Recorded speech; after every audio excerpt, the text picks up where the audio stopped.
Busy day dito ngayon sa amin. Magandang araw po. Kumusta ang pag-alaga ng hayop natin dito? Ayan yung biik. Tapos dito naman yung mga kambing namin. Ang maganda dito sa kambing, no, ayan yung paraan lamang natin. Meron silang bahayan dito. Tapos nakakalabas sila dyan. May pintuan dyan, kabilaan. So gumagala yung mga kambing natin dyan pagka maaraw na. No, pero dito sila natutulog pag gabi. Umuwi sila dito. No, tapos minsan din, pwede rin yung mga kambing natin dito naman lumabas. Kasi meron din silang pintuan dito. So ang ginawa kasi namin design ng bahay ay ganito, may pinto dito, may pinto dyan, may pinto doon sa kabila. So pwedeng kapag ubos na yung damo dyan, isasarado natin yung mga pintuan dyan, tapos ito naman yung buksan natin isa. Tapos dito naman sila gagala. No, kasi ito yung nakalambat, may lambat yan hanggang doon. Ito rin, may lambat din tayong ginawa dito. Paikot to, pababa yan hanggang doon sa dulo. Tapos dyan, nakalambat din yan dyan. Actually dito gumagala yung mga pabo, mga manok natin.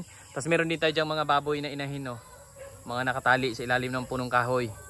Kulay brown lang kasi tag-ulan, naliligo, mahilig kasi maligo sa yung mga baboy natin, putikan.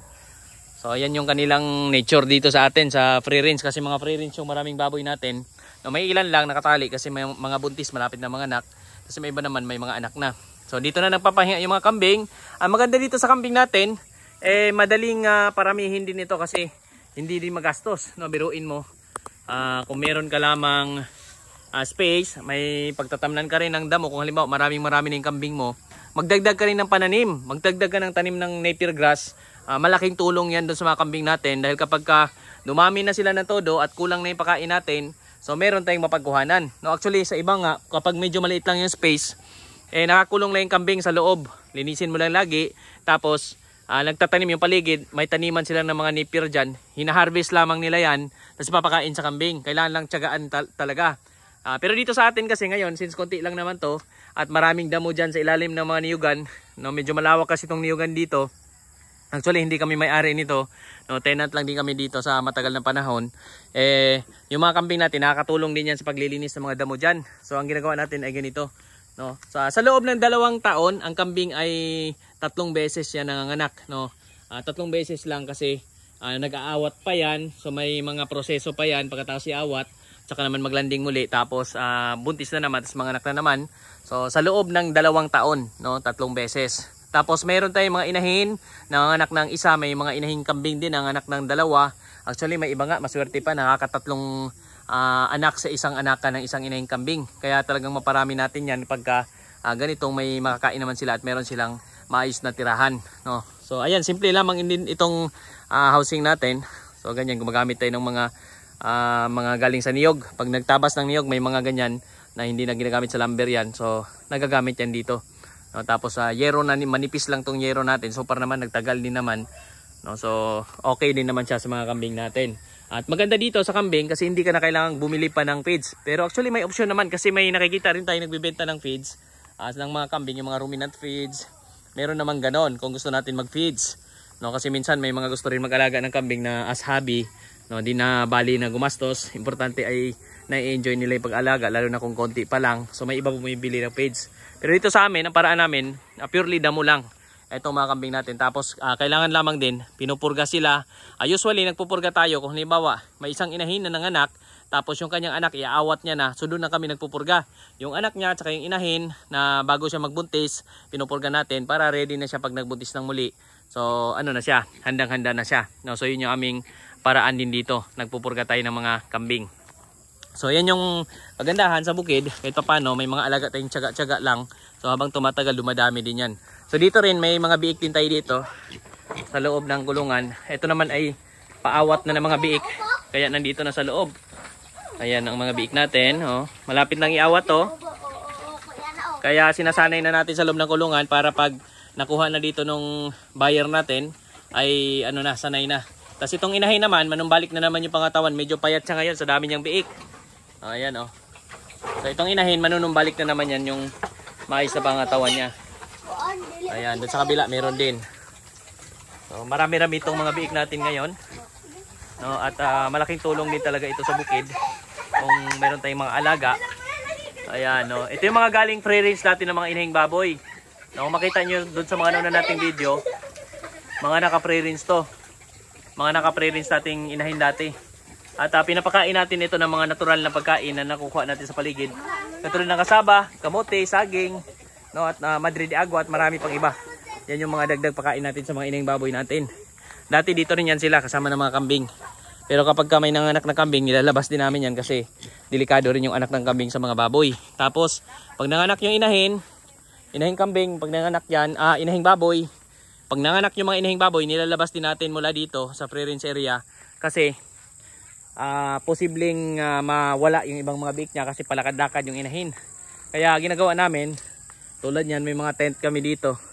Yan, may mga trapal. Yan yung mga paanakan sa ilalim ng mga niyog. Diyan natin nilalagay para makasilong yung mga biik kasi hindi rin naman pwedeng mabasa yung mga biik na basang-basa sa ulan. Maliban na lang pagka gustong-gusto nila na mag-swimming tulad nito, mga putik-putik na ganyan. Minsan yan, lublob yan sa mga putikan, yung mga natin, biik. So nasa kanila yun. Pero kung napipilitan silang mabasa, ay delikado yun. Sigurado yan, magkakaroon ng diarrhea yung mga biik. Pero dito sa atin, pansin nyo naman, may mga free-range na biik nung mga nakaraan, yung mga dati doon sa loob ng kulungan. Naka-free-range lang sila dito. Okay naman sila, malulusog. No, pero ayun na nga, iniiwasan natin na mabasa. Halimbawa, magdamag na ulan. So, iniiwasan natin yun. Pero kung sila na yung kusa nagpapaulan, ay okay yun. No, walang problema yun. So, ayan, meron din tayong isang kambing dito na pampalahi. Oh. Ito, may 2 anak. So, yan yung ating isang inahin. Yan. So, ngayon kasi kalat ng mga kambing pa natin. Tapos, meron tayo ditong bagong pampalahi. O, pansinin nyo. Ang ganda nitong bago natin pampalahi. O. Maganda ng lahi niyan, matangkad. Kasi ang tatay niya ay sobrang laki. No, sana ay maabot natin yung tangkad ng tatay nitong kambing na to. No, so, ayan ang ating bagong pampalahi. Batang-bata pa yan. So, lalaki pa yan. At ang ganda ng tenga niya. O, pansinin nyo. So, good upgrade na yan doon sa mga kambing natin. So, ayan. Sa ilalim ng niyugan, malaking tulong din yung mga alaga natin. No, kasi yung mga fertilizer, mga dumi nila, naging fertilizer din yan. Kahit nga nandito ako, tingnan nyo, may mga dumi-dumi dito ng kambing, pero hindi nangangamoy. No, hindi ko sila naamoy kasi mabilis natutuyo doon sa araw. Kahit yung mga baboy natin dito, okay din.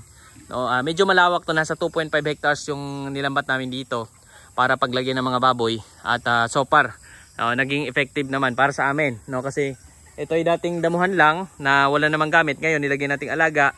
So, mas nagiging productive yung area. No, kasi nilagyan natin ng mga baboy. Which is yung mga baboy kumakain din ng mga damo dyan, nagbubungkal sila ng lupa. At sila din ay nadumi dyan kung saan saan. Nakakatulong din yan doon sa mga halaman. Kaya yung mga niyog dyan, buhay na buhay, green na green. Berding-berde yung paligid. At dito yung mga baboy namin, pag naka-free range, ito yung kanilang parte ng kainan. No? Yan, pumapasok lang sila dito para kumain. Lilinisin natin ulit ito kung maglalagay tayo ulit ng mga baboy dyan. So pumapasok sila kumain dito. Pagkatapos kumain, labas na naman sila doon. No, balik na naman sila doon sa may parte ng mga damuhan. Minsan dyan sila natutulog, doon. May mga kamalig din tayo doon sa baba, yung mga bahay kubo natin doon. Doon din, nakikisilong din sila doon. At may mga punong kahoy, pag sobrang init, nandun sa ilalim ng punong kahoy, doon sa parte ng may palayan dati. Dati palayan kasi yung baba nito, so doon sila minsan din naliligo. So yun yung advantage doon sa area na may mga tubigan kasi nakakagalaw ng maayos yung mga alaga nating baboy. So doon sa unahan, pasilip ko rin sa inyo, kumpletuhin na natin yung ating pamamasyal. Ipasilip ko rin sa inyo yung pupuntahan na rin natin yung parte ng mga pabo, manok. No, so puntahan naman natin sa kabila. So ito yung mga housing natin. No, sa ngayon ito yung housing ng baboy. Ayan, housing ng baboy, housing ng kambing natin. Tapos ito yung isang housing ng kambing din natin. Lumang housing yan. Tapos doon sa unahan, dito tayo. Namumunga na rin yung mga niyog dito. So ito naman, may mga manok din dito nangingitlog. No, so ayan, may manok diyan, may mga manok nangingitlog diyan sa ibabaw. Ayan, may mga nagalimlim. Tapos dito sa unahan, ito yung mga housing natin ng pabo, manok. So habang kumakain yung mga baboy, hindi mo na pinapakawalan yung pabo kasi nangaagaw yan sila.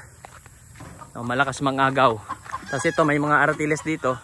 Yung bunga ng aratiles, kinakain din yan ng mga alaga natin. So yan, may mga nagalimlim ding manok dyan sa likod. Manok, tapos may mga pabo tayo dyan. So ito yung mga alaga naman natin dito banda.